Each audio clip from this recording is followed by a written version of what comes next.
tumia kinywa chako na sauti kutoa ibada inaitwa amina. Bwana asifiwe. Amen. Mungu akubariki. Ujumbe wangu leo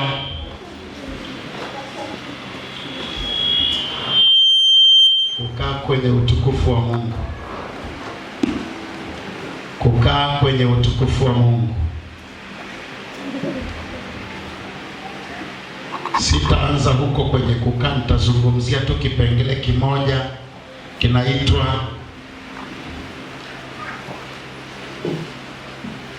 faida ya utukufu wa Mungu katika maisha yetu. Faida ya utukufu wa Mungu katika maisha yetu. Nitasoma kitabu cha Mwanzo sura ya 3. Kitabu cha Mwanzo sura ya 3.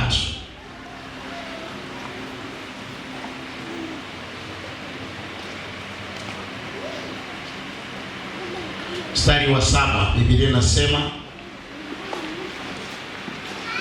wakafumbuliwa macho wote wawili,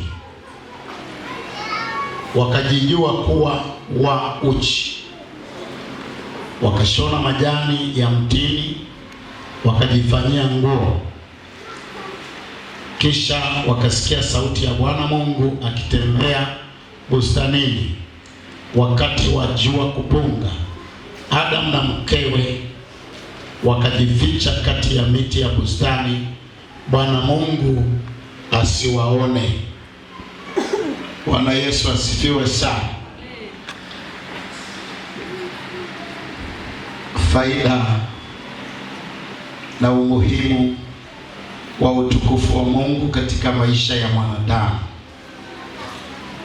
Faida na umuhimu wa utukufu wa Mungu katika maisha ya mwanadamu. Warumi sura ya 3 mstari wa 23, Biblia inasema kwa sababu wote wamefanya dhambi na kupungukiwa na utukufu wa Mungu. Warumi 3:23, kwa sababu wote wamefanya dhambi na kupungukiwa na utukufu wa Mungu. Nina machache asubuhi ya leo ninayotaka kuzungumza juu ya utukufu wa Mungu na mwanadamu. Nina machache ya muhimu sana. Andiko la msingi tumesoma Mwanzo sura ya 3 mstari wa 7 na wa 8.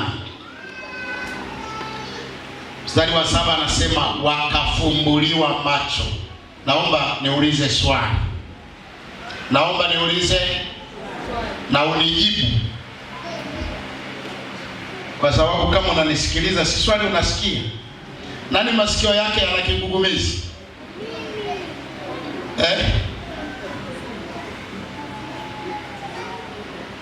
Nani hasikii vizuri? Wanasema wakafumbuliwa macho. Naomba niulize swali, kutoka usingizini au kutoka upofu?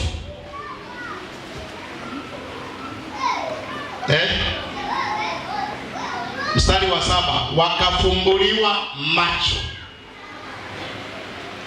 Ni wanafumbua macho kutoka usingizini au kutoka kuwa vipofu? Tuongee sasa. Maana sasa unanikalia kimya tu.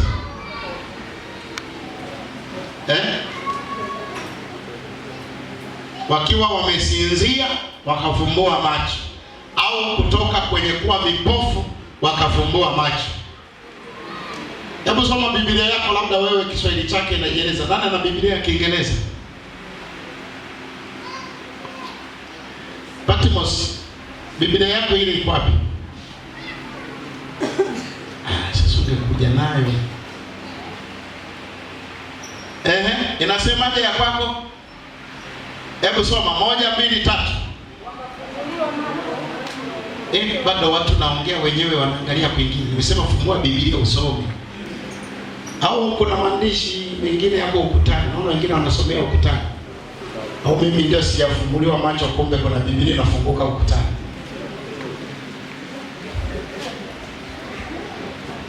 Soma ya kwangu.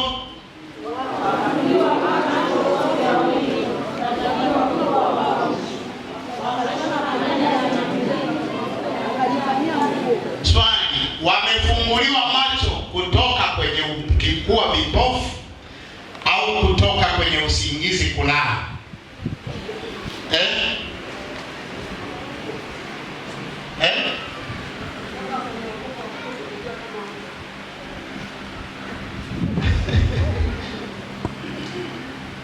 Au niulize swali, kabla ya hapo walikuwa wanaona, walikuwa hawaoni? Sasa macho yamefungukaje? Au walikuwa wanaona wakiwa wamefumba?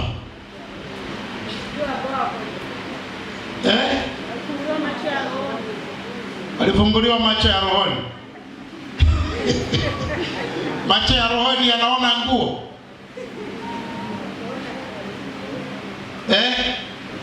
Maswali ya kawaida tu, kwamba kama ni macho ya rohoni yanaona kila kitu, kwa nini hawakuona mwanzo kama macho ya rohoni yalikuwa kwa hiyo macho ya rohoni yalikuwa yamefumbwa?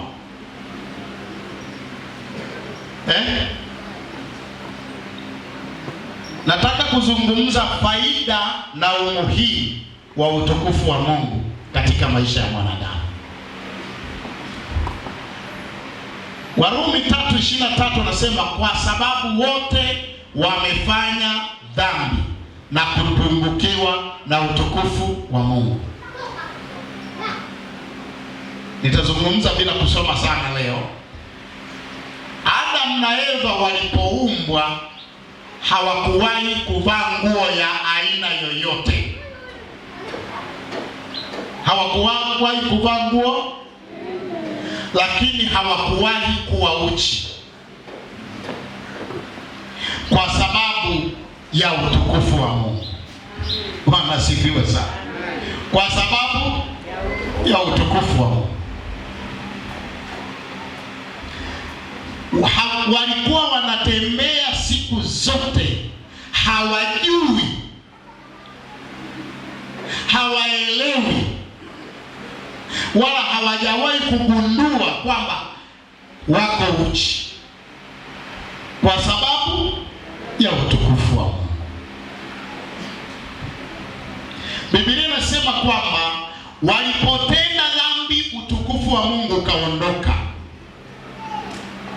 Walipotenda dhambi, utukufu wa Mungu ukaondoka.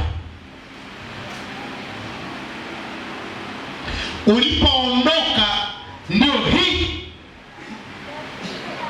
wanaanza kukimbiana, wanaanza kuoneana aibu. Biblia inasema wakakata majani kujaribu kuyafanya kuwa ni kustiri aibu yao. Wanajaribu kuficha aibu yao kwa majani, lakini sababu ni utukufu wa Mungu umeondoka. Sababu ni utukufu wa Mungu.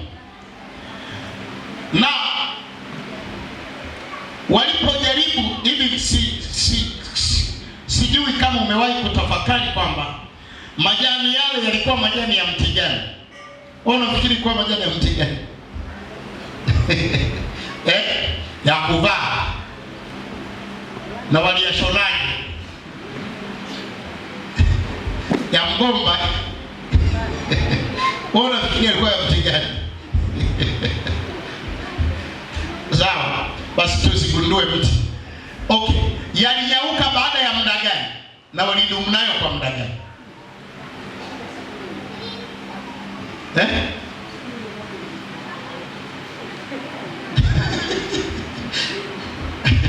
Kadiri walivyojaribu kujifunga, yalianza kunyauka, yakapukutika. Maisha magumu ya dhiki, ya mateso, ya kimasikini, ya maumivu, kwa sababu ya kupungukiwa na utukufu wa Mungu. Lakini hawaku kuvaa chochote na hawakuwahi kuwa uchi. Ngoja nizungumze kidogo habari ya mwanadamu na utukufu wa Mungu. Siku moja Musa katika maombi yake, Mungu anamwambia, ninataka kuwatwaa, niwatoe tena hapa, muendelee mbele. Musa akatoa pendekezo, Mungu, usitutoe hapa kama utukufu wako hauendi pamoja na sisi. Wanasifiwa. Usitutoe hapa kama utukufu wako hauendi pamoja na sisi. Maisha yako wakati wowote usikubali kutembea kuhisi utukufu wa Mungu maishani mwako. Usitembee. Musa akasema usijaribu.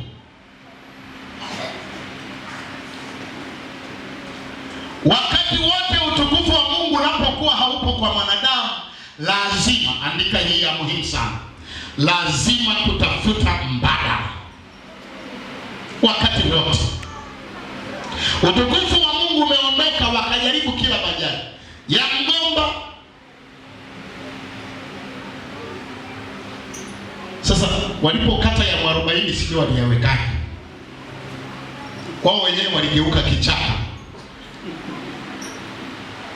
wao wenyewe waligeuka kuwa kichaka. Lakini shida ya nini mpendwa? Ni kwa kukosa utukufu wa Mungu.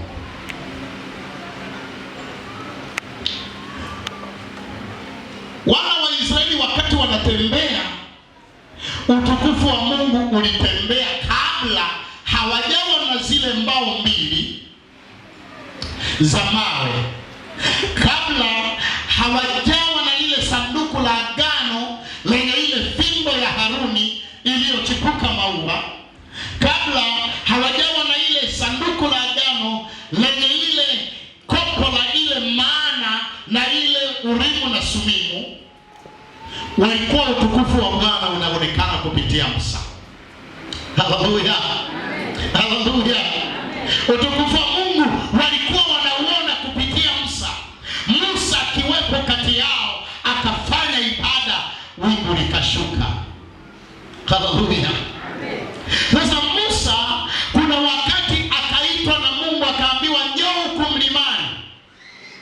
Sura ya 24 ya kitabu cha Kutoka sisomi. Akaambiwa njoo huku mlimani, nataka kusema na wewe. Biblia inasema wao wakawepo chini ya mlima wanamwangalia Musa anavyopanda mlimani. Nisikilize, nifuatilie vizuri hapo. Kama unaweza kuandika kwa haraka, tunza vitu vya msingi. Wanamwangalia anavyopanda mlimani. Biblia inasema ndipo ule utukufu wa Bwana wakauona unashuka juu ya mlima. Wanasema hivi, kuonekana kwake ule utukufu kulikuwa kunaonekana kama moto uteketezao. Moto unaoteketeza, maana yake unafanya, yaani waliona ni kama moto ambao unateketeza vitu, moto unaoteketeza miti, moto unaoteketeza msitu. Kwa hiyo lakini wanamuona Musa ndani ya ule utukufu, anaambiwa panda huko, anatembea mpaka anatokomea huko. Kwa hiyo utukufu wa Mungu uko juu ya kilele cha mlima Sinai, wao wako chini. Walipokaa siku 40, Biblia inasema hivi, wakaanza kutoa maoni ya kwamba tutengeneze utukufu mwingine. Mwanadamu, andika hivi, mwanadamu hawezi kwenda popote kufanya lolote bila utukufu wa Mungu. Hawezi. Hata mawazo mazuri ya mwanadamu yanakuwepo anapokuwa ndani ya utukufu wa Mungu. Hata moyo wa utulivu ndani ya mwanadamu anakuwa nao anapokuwa ndani ya utukufu wa Mungu. Hata moyo wa imani wa mwanadamu anakuwa nao anapokuwa ndani ya utukufu wa Mungu. Hata moyo wa ujasiri na wa hekima mwanadamu anakuwa nao anapokuwa ndani ya utukufu wa Mungu. Wakati wanamuona utukufu wa Mungu uko mbali na wao, wakasema tutengeneze ndama. Ndama ni sawa na Adamu alivyotengeneza majani kwa sababu ya kuachwa na utukufu wa Mungu.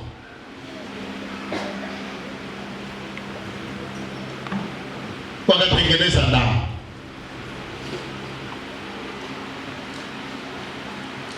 Nisome, nitamke kitu cha mwisho nisisome.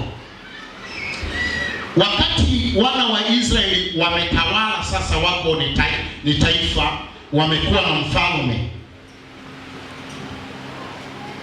Kabla ya kuwa na mfalme, utukufu wa Mungu ulikuwa unakaa pamoja na kuhani. Sio kama mnanielewa? Tunaenda pamoja na mimi. Utukufu wa Mungu ulikuwa unakaa na nani?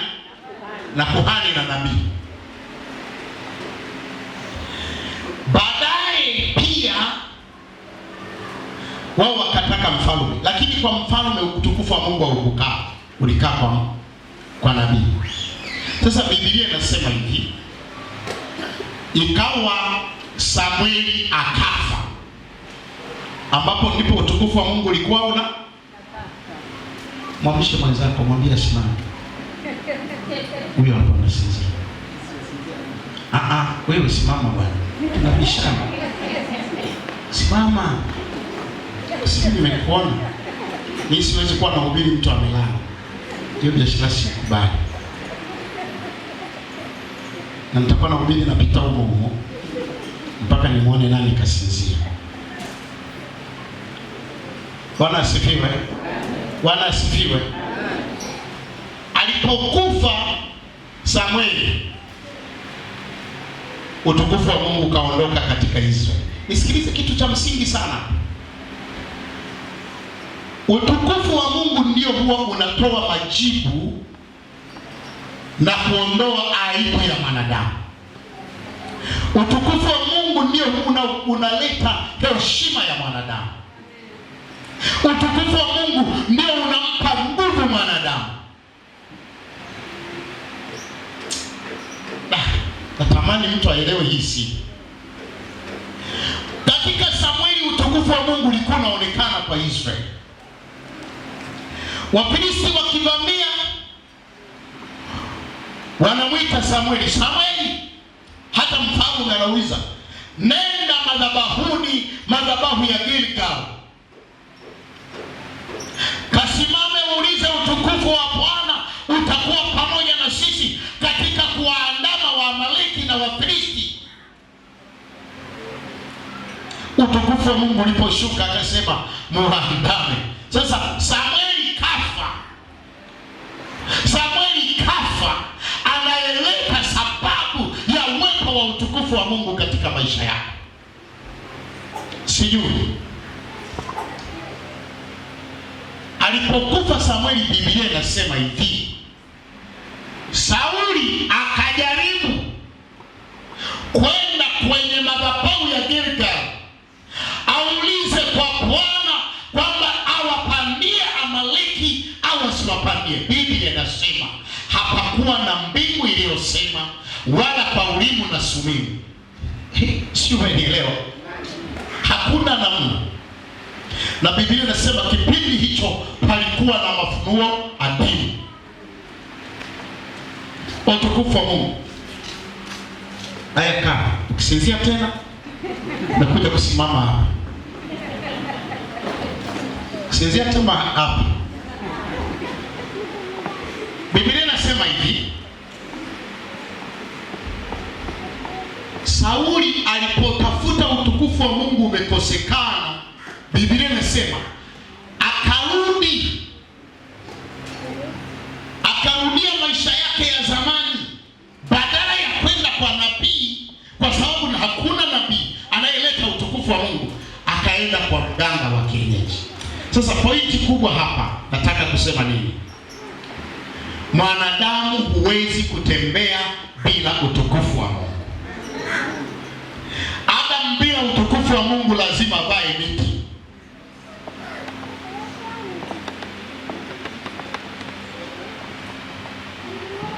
Kanisa bila utukufu wa Mungu lazima litatengeneza utukufu bandia.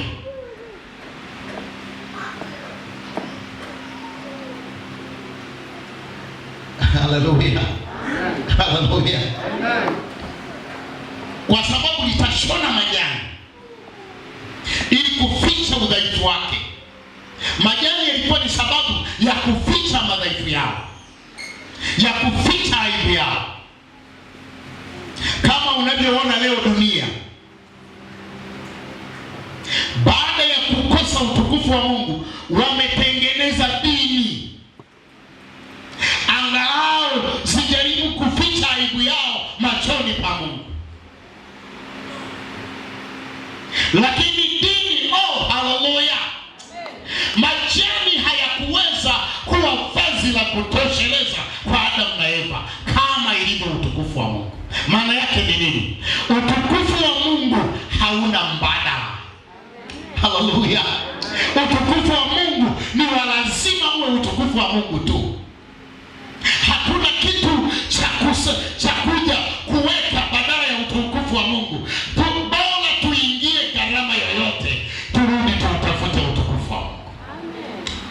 Majani hayakuwa siri. Tena sasa sijui walionekanaje hata muonekano wao. Sauli anasema akaenda kwa kabibi kachawi, akamwambia Bwana, akaambia Bwana, sikiliza, Samueli amekufa,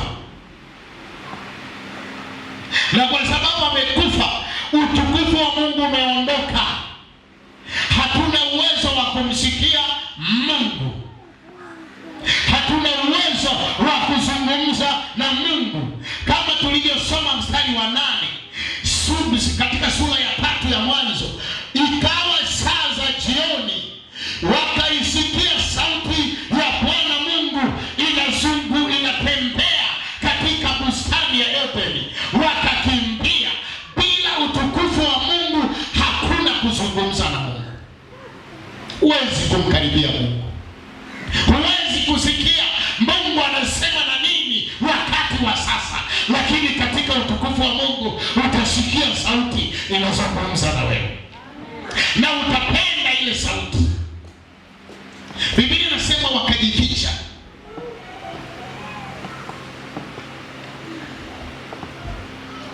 Andika hivi, chanzo cha vitu mbadala ya utukufu wa Mungu kilianza na Adamu na Eva. Upako mbadala, utukufu mbadala. Mhubiri, mchungaji akikosa utukufu wa Mungu lazima asimame madhabahuni na maji, akwambie kunywa haya maji ya upako. Lazima aje na mafuta, akwambie kapake haya mafuta, ni mafuta ya upako. Amekosa utukufu wa Mungu, amepoteza utukufu wa Mungu. Utukufu wa Mungu hauna kitu cha kufananishwa. Lazima utafute utukufu wa Mungu kwanza, uje kama yeye alivyo. Biblia inasema hivi, waliposikia sauti wakajificha. Baadaye Mungu akawaita, akamwambia, nini? Mko wapi Adamu? Akasema, niko huku. Kwa nini? Nimesikia sauti yako nikajificha, kwa maana mimi ni uchi.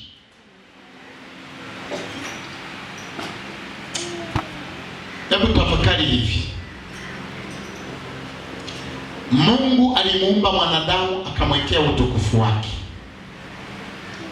Ndio maana mwanadamu alipoumbwa kabla ya dhambi alikuwa hakuna mnyama anayemzuru hata mmoja. Ndio maana Adamu aliwaita tembo wote, aliwaita wanyama wote, nyoka wote, akawapa majina. Huyu kobra, huyu sinani, wanawapa majina. akiwapa majina anawaambia nenda, wanasaruti, wanaenda kwa sababu ya utukufu wa Mungu.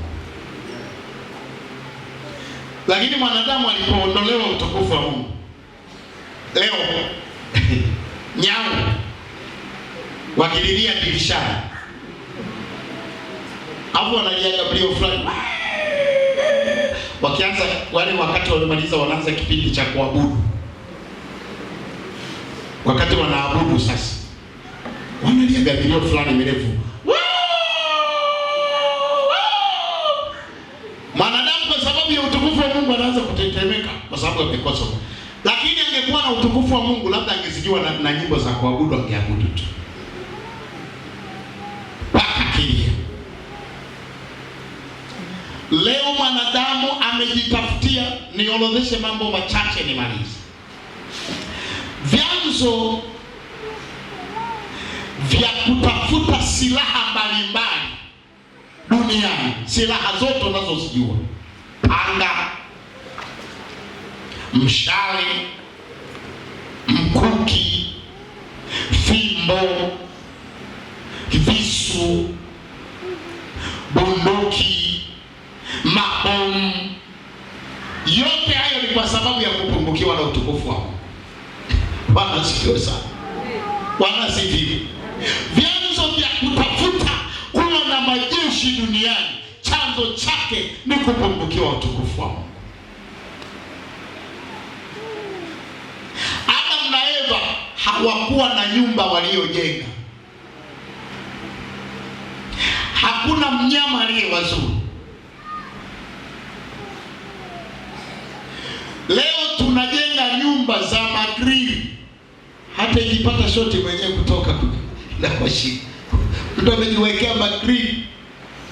Nilienda Patmos kaweka mageti. Tumesema huyu mageti. Kwa nini? Tumepungukiwa na utukufu. Taifa moja lina polisi, na polisi na wenyewe wana vikosi humo. Kuna traffic, sijui kuna field force, sijui kuna nani humo.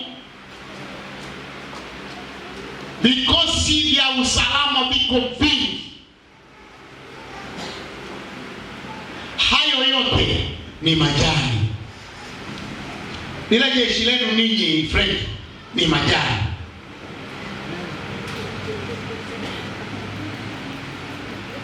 Majeshi yenu yote ni nini? Ni majani. Hayatatosheleza kuilinda na kuhifadhi heshima. Tuna mahakama, ni majani. Si kama mnanielewa? Amen. Tuna sheria za nchi, ni majani. Amen. Bado hazitoshelezi kumfanya mwanadamu aishi kwa uhuru wake, kwa utukufu wake, kwa amani yake, mpaka utukufu wa Mungu. Amen. Haleluya. Haleluya. Yote hili mwanadamu alivyovitafuta ni majani. Ametafuta utukufu bado. Leo wadada, kwa sababu ya kupungukiwa na utukufu wa Mungu, wana vipodozi vingi. Ukiingia kwenye chumba cha mdada, kila kampuni ya mafuta ipo, kila kampuni ya perfume ipo, utaikuta.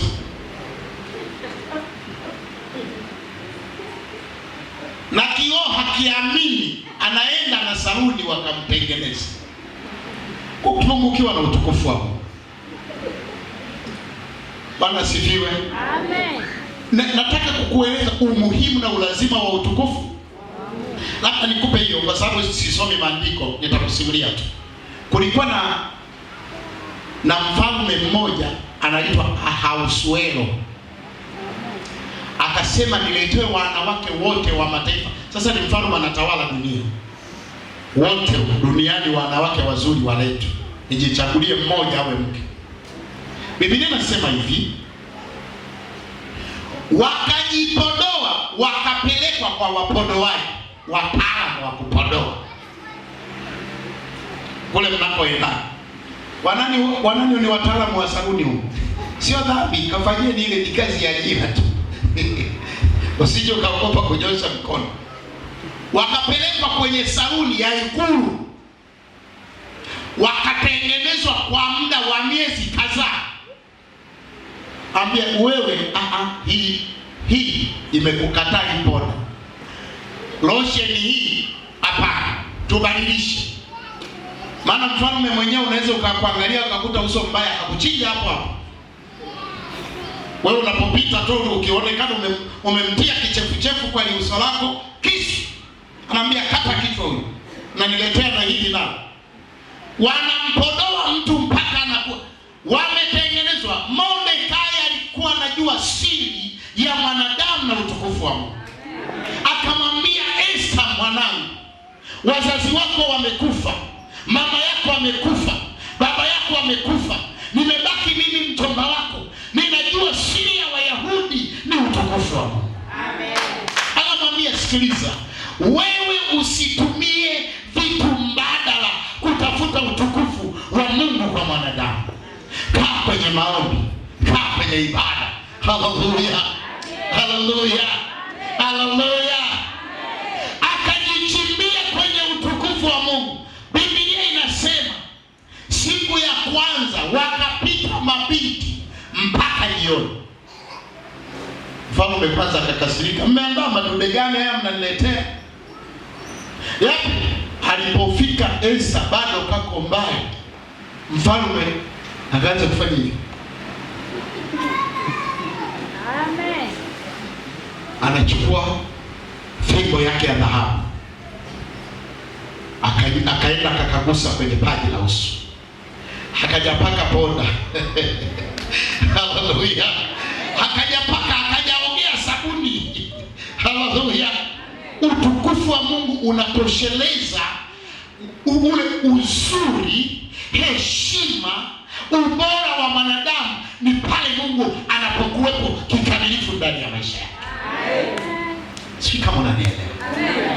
Si kama unanielewa? Tafuta utukufu wa Mungu, kaa kwenye utukufu. Musa anasema, Baba, usituondoe hapa. Esther wanashangaa, akanyoshewa fimbo ya dhahabu. Hakupita kwa wapodoaji, hakupelekewa vitu wala mafuta wala sabuni wala poda. Alikaa kwenye maombi. Nimalize na huyu Danieli, Shadraka na Abednego na wenzake walikuwa wanne. Wakapelekwa kulishwa vyakula vya mfalme. Unaposoma hapo ukiambiwa vyakula vya mfalme, hivyo unafikiri chakula anachokula rais unafikiri ni chakula gani? Kwa mawazo yako, Mama Sanja anakula gani? Vyakula vingi vilivyo tofauti. Ni vyakula vilivyo kwanza kuulizana, mbona ngasa mwenyewe ni yule? Yaani ile neno kwamba mbona ngasa mwenyewe ni yule, maana yake hana hazi ya kunena kongamano hili. Na kweli nilikuwa sina sifa, kwa sababu ulipokuwa unasajili kulikuwa na dodoso, wanakuuliza vyuo ulivyopitia, wewe ni nani kule, ni askofu, wewe ni kiongozi wa baraza. Hizo title sasa angalau zinakusogeza upate sifa. Sasa mimi vyote sina. Tuvio nilitokuwa nimesoma enzi hizo ni tuvio tudogo dogo. Waliposema ndo huyo, wakarudi kwa gari. Eti wewe ndio ngazi? Nikasema ndio mimi. Mimi nikafikiri sivi nataka kutuma kwenda kuosha masufuria ya mkutano wanakopikia, labda na mimi nimeteuliwa kwenda kusugua sufuria. Wakaniuliza,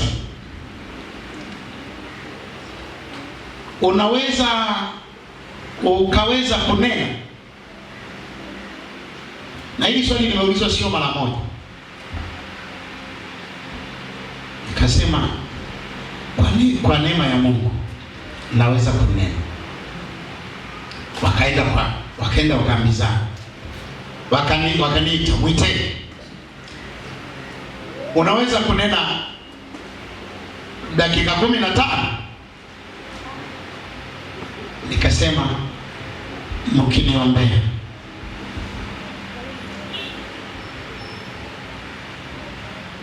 Wakajadiliana, wakaniambia lakini sasa itabidi utakaposimama usieleze vile ulivyosoma, kwa sababu tutavunja moyo mkutano. Havina hadha. Nikasema hamna shida. Unatoka nchi gani? Nikamwambia Tanzania.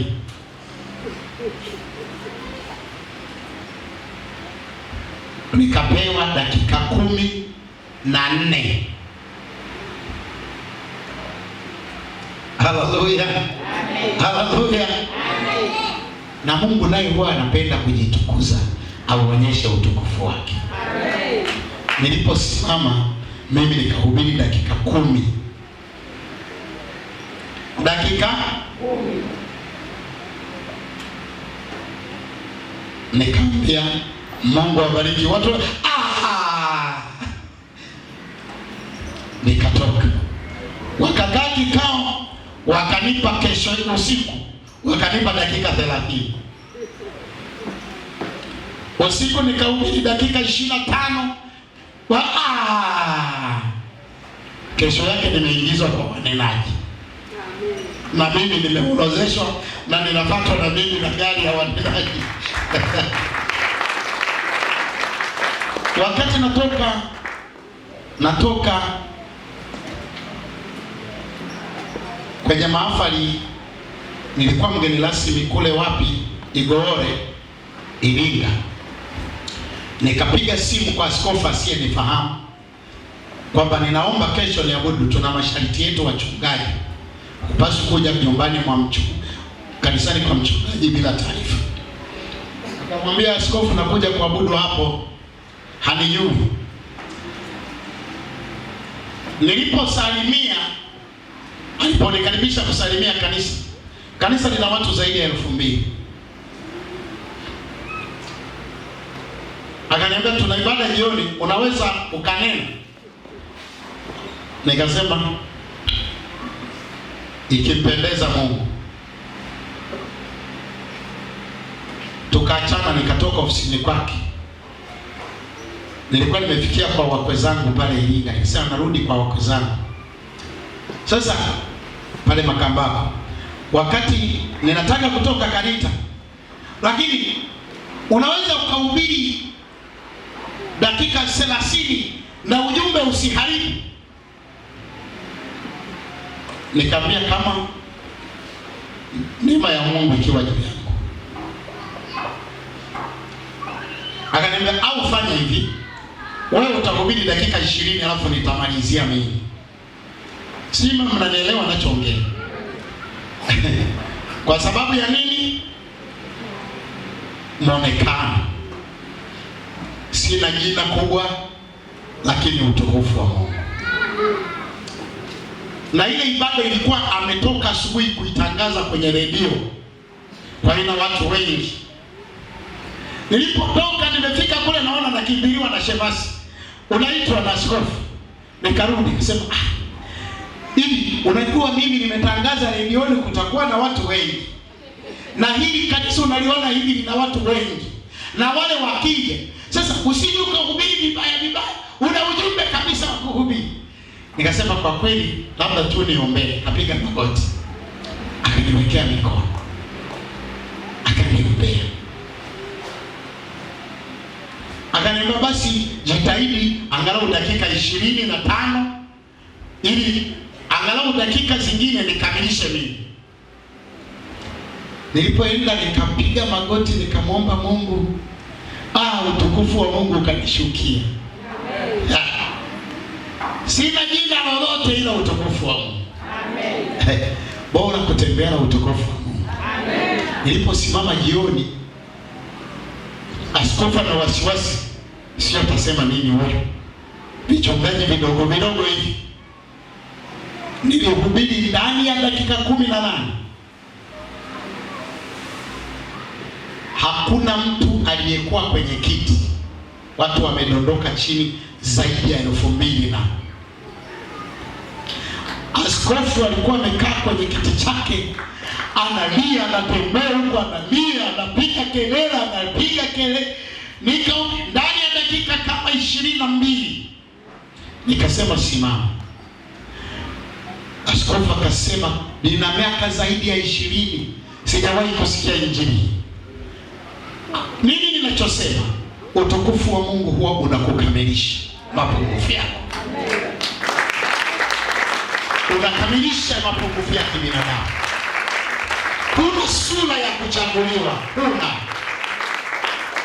huna sifa za kuona na wewe unafaa, hauna. Lakini tafuta utukufu wa Mungu. Epuka kutengeneza majani, epuka kutengeneza vitu ambavyo ni mbadala wa utukufu wa Mungu. Ita utukufu wa Mungu. Kama Esta alikaa kwenye maombi, utukufu ukashuka. Nilipokuwa nasoma kitabu cha Kutoka sura ya 13, anasema ikawa Haruni, sura ya 14, ikawa Haruni alipokuwa akinena nao, katika kunena kwake utukufu wa Bwana ukashuka. Utukufu wa Bwana unapatikana kwa kusikiliza sauti kutoka kwa Mungu. Amen. Unapoisikia sauti ya Mungu, utukufu wa Mungu unakuja ndani yako, unagusa moyo wako. Esta alipokea utukufu wa Mungu kwa kukaa kwenye maombi na ibada, kwa kukaa kwenye maisha matakatifu. Adamu na Eva wamepoteza utukufu wa Mungu wa kutenda dhambi. Kataa kutenda dhambi ili utukufu wa Mungu ukukamilishe. Huna elimu, lakini utukufu wa Mungu utakupa ajira. Amen. Utukufu wa Mungu utakupa ajira. Huna mtaji, utukufu wa Mungu utakupa fedha. Haleluya. Hebu kila mmoja ajiombee mwenyewe. Sema, natamani kuwa katika utukufu wa Mungu. Sema, natamani kuwa katika utukufu wa Mungu. Sema, ninatamani niwe katika utukufu wa Mungu. Sihitaji majani, nisizitegemee njia zangu. Mwanadamu bila utukufu wa Mungu hawezi kuwa mkamilifu, hawezi kuwa na nguvu, hawezi kuwa na tumaini, hawezi kuwa bora, hawezi kuwa na hekima, hawezi kuwa na busara, hawezi kuwa na imani. Utukufu wa Mungu unaleta imani. Esta alienda kwa imani, utukufu wa Mungu ukiwa umemfunika. Akaenda kwa Ahasuero wa imani, kwa sababu ana uhakika, sina boda, lakini nina utukufu wa Bwana. Nimefunikwa na utukufu wa Mungu. Bwana tukate. Haleluya. Haleluya. Haleluya. Haleluya. Tamani kutembea na utukufu wa Mungu katika maisha. Fedha ni majani tu. Mavazi mazuri ni majani tu. Utajiri ni majani tu. Kinachomkamilisha mwanadamu ni utukufu wa Mungu. Haleluya. Haleluya.